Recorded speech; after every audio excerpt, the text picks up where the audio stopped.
Hi, I'm Megan Williams. I'm the Vice President of the Sunshine Coast Creative Alliance. I'm also the Manager and Curator of the University of the Sunshine Coast Art Gallery. The reason I get out of bed in the morning is because I absolutely love collaborating with artists to make their crazy ideas become a reality. So I'm Phil Smith. I'm a non-executive board member of the Sunshine Coast Creative Alliance and immediate past president. And for my sins, my day job, I'm also an architect and urban designer. So my area of interest is the intersection between cities and culture, or cities and urban design, and arts and culture and how they intersect. I'd say that it would be to connect the dots. Would you agree, Yeah. Phil? Yeah. So I think the Alliance's role has been to connect the dots between creatives, so creative practitioners, artists, musicians, designers, and connect them with businesses, with partners, with potential collaborators or opportunities. And I think that's something that the Alliance has done really successfully, sort of seeing that bigger picture, I guess, of where opportunities might be and the right people to offer those opportunities or to partner up those opportunities. And sometimes it's connecting things that we don't know are there, or that until you have an event or host something, that people will sort of pop up and go, oh, I've been looking for this group, I've been looking for my community, my people for a while, and they sort of pop up and go, right, well now I know how to connect into various parts of the sector or particular people. So I think that's testament to all of the board members and members that have been involved in the Creative Alliance over the years as well, that they've really built a strong organisation that really is seen as, I guess, a peak organisation in the region as well, and one that partners or organisations, businesses want to partner with us. The other thing that the Alliance has done really successfully over, I think, throughout its history, but maybe even over the last 6 years, is advocacy. So advocating for the value and the contribution that creatives make to our community and to our region. Yeah. And we tend to do that mostly through events, but we've also had some fairly pointed or under-the-radar kind of advocacy where we approach other organisations, or it might also be through the media or other outlets where we actually pick a particular issue and say, look, this is either not being spoken about or we've got a particular view on it, and then we get to sort of have a say. And sometimes, mostly that's been through radio in the past, but we've also been able to brief newspapers and other forms of media. And I think also now that there's the Arts Advisory Board, which the Alliance has a seat at the table of that, we actually use that as a really great forum to represent the sector and from a grassroots members industry sector point of view. So, that forum is largely about policy and the broader arts policy in general, but it allows us to sort of throw into that discussion, how policy affects artists at the ground level and affects them and how they work and what they do. So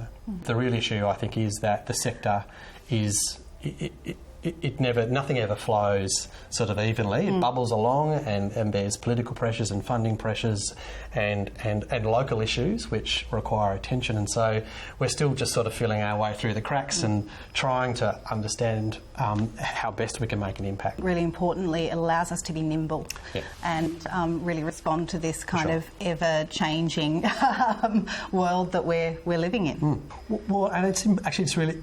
nimble, it's the best word to use because we are a volunteer org, and you can only be as nimble as you can actually be. Agility is just the ability to actually be flexible, but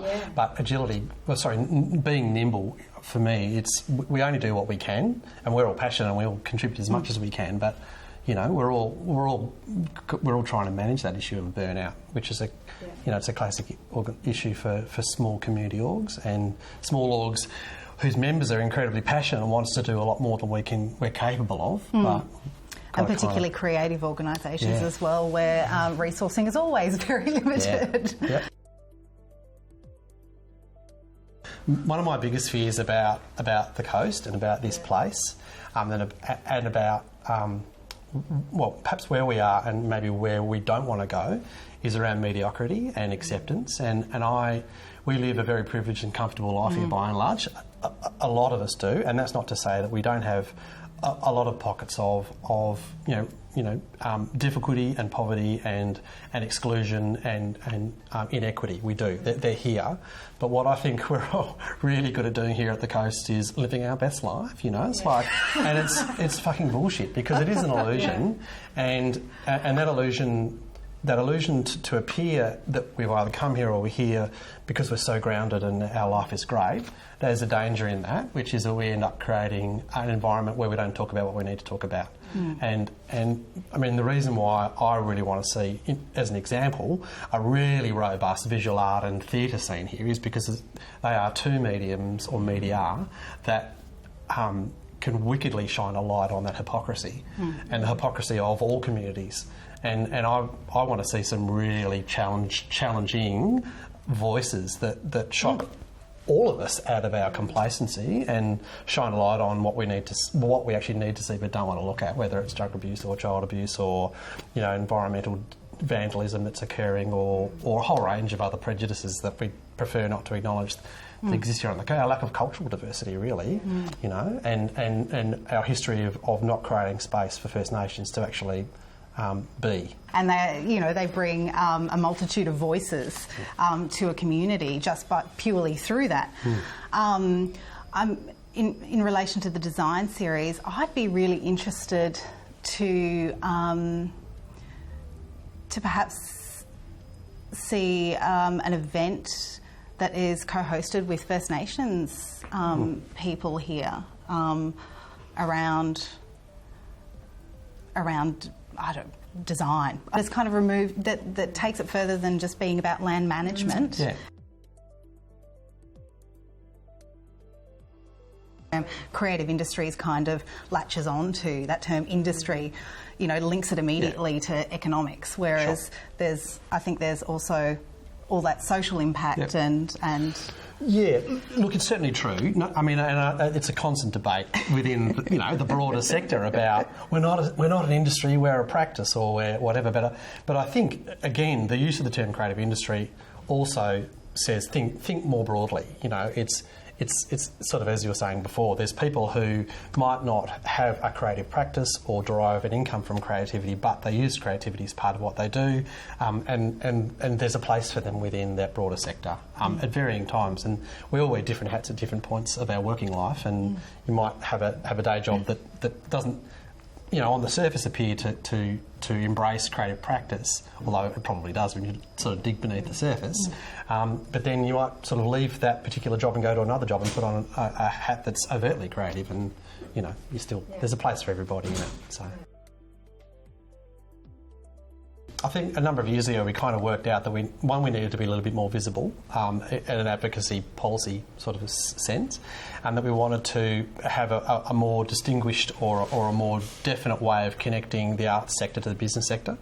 We'd been having, up until that point, sort of nightly events or meetups, and they were about showcasing artists, but they kind of really struggled to sort of get the sorts of people to them that we really wanted. Namely, we could always get the artists to turn up. You put on a bottle of wine and you always get an artist. But trying to get the business community to sort of be curious enough to want to intersect with the arts community was a big challenge. So we flipped it around and decided to do a breakfast-based event. Very particularly, what we do is we pick a theme, a particular policy theme or an advocacy theme that we wanted to push, and then we just sort of curate some speakers, usually someone with a national profile, to come along, and then we just get 3 speakers together. We'd bookend it with a performance from artists, and we'd make sure that it was fairly central, so everyone on the coast would get to it. And lo and behold, people just started showing up, and they didn't just enjoy the content and feel like it was a topic they could engage in. They really turned up also to connect to their peers and to actually feel like they were part of something.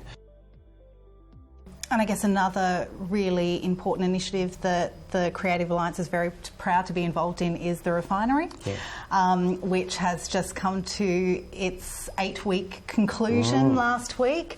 And I guess that is probably, looking at that, the way that the partners in the refinery responded to COVID. The program was initially supposed to go ahead in person, but COVID happened, and the partners all together were able to mobilise that program to take it online into Zoom land, and to great success. The refinery is essentially a creative incubator for a creative business incubator. So there was a cohort of, what do we have this year? 13 individuals with fantastic business ideas who went through this 8-week program and came out the other end with a really strong foundation for taking their creative business to the world. And I think the thing that I love about it, apart from just the joy of, for all of us, being mentors and being part of that process and seeing this wonderful cohort of people kind of understand that they're a group and that they can support each other going forward. It's a fairly new foray for the Sunshine Coast Creative Alliance, but in many ways I think it's possibly some of the truest work we've ever done, partly because when the Alliance was conceived very early on, it was very... Although, it saw itself as an arts and cultural group, it very much wanted to push forward the notion of creative industries as an idea, and as a huge part of that was trying to get the community to understand that arts and culture was a key part of the economic landscape. And so the refinery, it ticks every box we could ever hope to kind of deliver on in many ways, because what we all know as people in the sector is that artists, the majority of artists are sole practitioners or have their own business. They are inherently business minded, and that's not what the general public thinks of. They think of artists as being these, free spirits who don't rely on money and don't need money to exist, which we all know is bollocks. But this process has really highlighted how motivated and attached to economic cycles and the notion of self-survival through business practice that many creatives are. So creative flow theory can apply to anything. It can apply to a computer programmer who's in a state of flow. Doesn't necessarily need to be a painter or anyway. I think one of the things that I've sort of really enjoyed about, I suppose, a small patch of ground that the design series has created within that overall landscape is just the opportunity for different professions to get together. I mean, one of my great criticisms of professional life and the professions in general is they do cluster together, and they do that for a very deliberate reason. It's about shoring up their policy and protecting their members, and about protecting the roles, the historical roles of the professions that have been around for 5,000 years or so for some. But the design series actually gives a really great opportunity for the professionals to come together, or the professions to come together and step outside of that professional sort of role. And when they do that around a very broad topic like design, then of course we can talk to our passions, not just what we do. And I think that's been the really great thing, to seeing all these different professionals, treating each other as colleagues and as contemporaries, not just as, he's an architect or she's an engineer or whatever it is. So, breaking down those silos. Through we're all passionate. We're all there because we're passionate about design, and it's a really rich and it's an incredibly broad process. Really, there's no reason why any one professional organisation should claim it with any authority. So. Opportunity as well to remove yourself from the day-to-day grind of what you're doing, and kind of where often you're not perhaps. That's a terrible thing to say, day grind, but behind, in any kind of creative discipline, there is a hell of a lot of work, and some of it is just work, it's a slog, right? So being able to kind of escape that and have these sort of events, whether they be in person or whether they be online, that you can kind of remove yourself and go back to that core of why you are in this industry that you're in. You're in because of the creativity and the thinking and the critical thinking behind it. It's a beautiful kind of opportunity to reaffirm that, I guess. Yeah. The bigger picture symbolism, though, and the context around the design series is really pertinent for me as an urban designer and someone that's interested in cities. this event hasn't occurred for no reason. It's occurred, I think, as a very obvious reminder to the broader community and the design professions here on the Sunshine Coast is that we have an incredibly rare opportunity here that not many other places to get, and that's to recreate a new metropolitan area, the new heart of this regional community. And the only way you can do that is by getting a lot of intelligence in the room, a lot of discussion, a lot of debate, a lot of argument, and get that collective intelligence to sort of work for you. So the whole idea of actually creating a reason or even an illusion or a proposition for a series of professionals to come together and talk about it, it's a tool to actually get us to think about not just design as such, but design the future. What does this future city look like? What do we want it to be known for? I think we all agree that we want design and arts and culture to be a key part of that, but what does that look like? Yeah. And what better forum to do it in through a series of films and social engagements, hopefully, when we get back to social engagements, with your peers and your colleagues about what cities look like. It's perfect.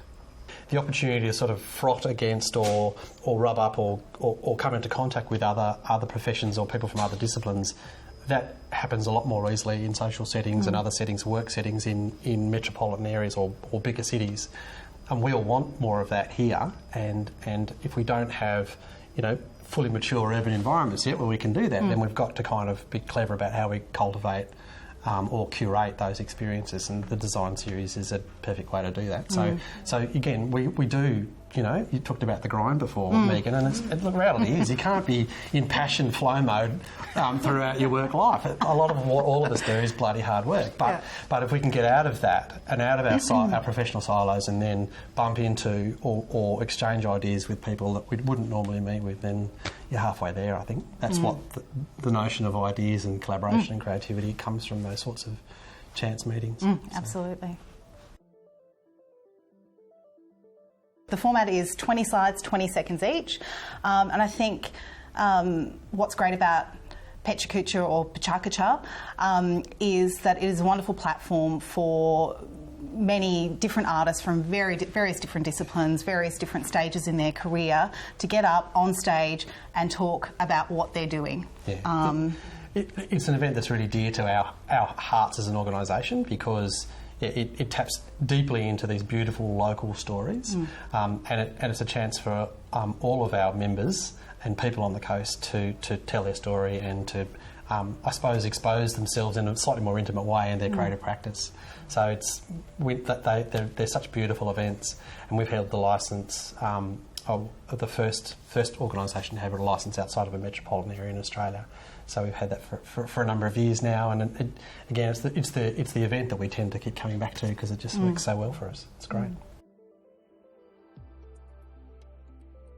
Well, a recent development is Good Chats, which is a really quite intimate and informal meetup of creatives that pre-COVID was actually happening in a coffee shop. So early morning coffee and a really good conversation, which was able to be moved online with great success into Zoom forum. So it's a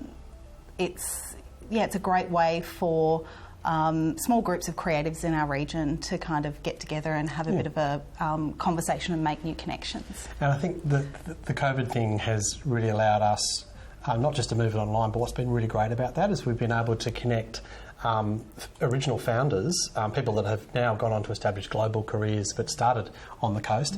They've been very generous in giving their time back to and connecting back with our members. So again, there've been founders who have been speaking as part of Good Chats that others hadn't even known they existed, didn't even know they had global careers, and now are having a face-to-face conversation with them, or not face-to-face, but online, a conversation with them about their creative practice, and it's been lovely. So again, it gives people, confidence and an understanding that you can have a global career based on the Sunshine Coast.